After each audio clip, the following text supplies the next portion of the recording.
our human rights are still violated. Thousands of asteroids, we cannot remain silent.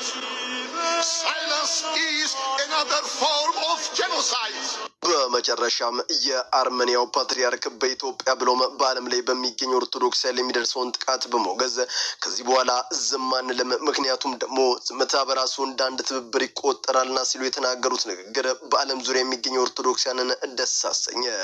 ለመሆኑ ፓትርያርኩ ምን ብለው ነው? አብረን እንመለከታለን። ሰላም በመላው ዓለም ላይ የምትገኙ ውድ ቤተሰቦቼ እንዴት ናችሁልኝ? እኔ ደህና ነኝ። ቸሩ መድኃኔዓለም የተመሰገነውን። በዛሬው እጅግ በጣም ቁም ነገር አዘል ቪዲዮዎችን ይዤላችሁ መጥቻለሁ። ከእናንተ የሚጠብቀው እንደተለመደው ቪዲዮን ላይክ እና ሼር ማድረጋችሁን አትርሱ። ዳይ ወደለት ቪዲዮ። ኢትዮጵያ ኦርቶዶክስ ደመቀች፣ ኦርቶዶክስ ግን በኢትዮጵያ በደም ታጠበች ነው እየሆነ ያለው አሁን ላይ ነገሩ። መሞት ይብቃን እኮ ነው እያለን ያለ ነው። ምን ፈጸምን? ሀገርን ከነሙሉ ክብራ ቆይታ እዚህ ባደረሰች ቤተክርስቲያን ምን አደረገች? ኦርቶዶክሳዊት ቤተክርስቲያን ማንንም ማሳደድ አታውቅም በነገራችን እና እናንተም አታሳዷት ነው መልእክታችን። እውነት እንኑር ማለት ቅንጦት፣ አትግደሉን ማለት ፖለቲካ አይደለም። ይህችን መልእክት አስምራችሁ ያዙልኝ። እውነት እንኑር ማለት ቅንጦት፣ አትግደሉን ማለት ፖለቲካ አይደለም።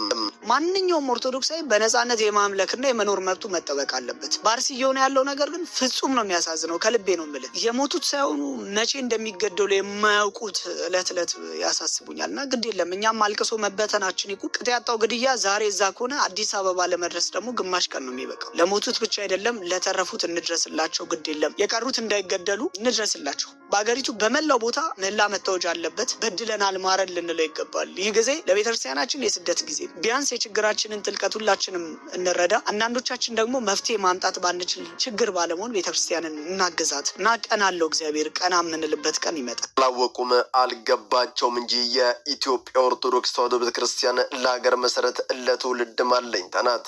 ከአፍሪካ ያልተገዛች ሀገርና ስንልም እኮ በምክንያት ነው። ፋሺስት ኢጣሊ የሀገር ዳር ድንበር ጥሶ የኢትዮጵያን እምነት ባለ ትውፊት ሊቀየር ቢመጣ ሲነኩ እንደ ንብ የሚናደፉት አበው አባቶቻችን ታቦቱን ከፊት አስቀድመው ዘመናዊ ጦር ታጥቆ የመጣውን ፋሽስት አሳፍረው መልሰውታል። በፈጣሪ ገዛና እርዳታ።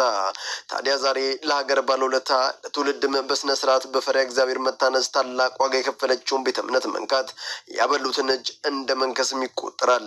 ወላሂ እኛ ሙስሊሞች ኦርቶዶክሶችን ከምድረገጽ እናጠፋለን። ታያላችሁ፣ በቅርብ ጊዜ ኦርቶዶክስ ትጠፋለች።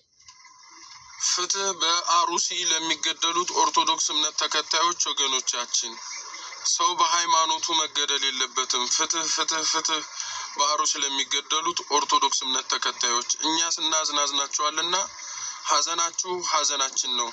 በጣም ያማል ሰው በሃይማኖቱ ሲገደል። ፍትህ በአሩሲ ለሚገደሉት ኦርቶዶክሶች። ይህንን ቪዲዮ ያቀረብኩላችሁ በውሃቢያና በትክክለኛ ሙስሊሞች መካከል ያለው ልዩነት እንድታውቁ ስለፈለኩ ነው። ውሃቢያ ማለት የቦኮ ሃራም፣ የአልቃይዳ፣ የኤስአይኤስ ሴል ሲሆን በአስተምሮቱም ከነዚህኞቹ በእጅጉ ይለያያሉ። ውሃቢያ ዓላማው አንድና አንድ ነው። እሱም በዓለም ክርስቲያኖችን ታሪክ አድርጎ ኢስላማዊ መንግስት መፍጠር። እነዚያ ደግሞ ነብያቸው እንዳዛቸው ሀበሻን አትንኩ ሲል ከኢትዮጵያ ጋር ተከባብሮ ተቻችሎ መኖር ይሻሉ። ኢትዮጵያ የቤተ ክርስቲያን ብሎም የህዝብ ጠላት የሆነው ውሃቢያ ከኢትዮጵያ ምድር ካልተነቀለ መቼም ሰላም አንሆንም ወዳጆች። አሐዱ ሳይባል ለመድረስ የሚገሰግስን አንድ ምስኪን አባት ህይወት መቅጠፍ እንዴት አስቻላችሁ?